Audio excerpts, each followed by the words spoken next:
In order to start a successful small business, you should first conduct market research. Your brilliant idea may already exist and therefore act as a barrier for you to enter the market.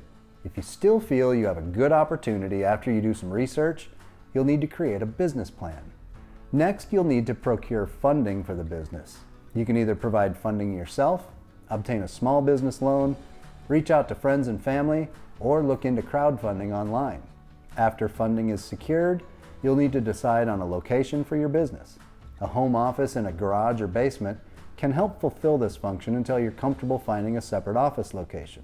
You'll also need to decide on the entity structure, i.e. corporation, limited liability company, partnership, etc. And last but not least, you'll need to decide on a name for your business and register with the IRS and state authorities.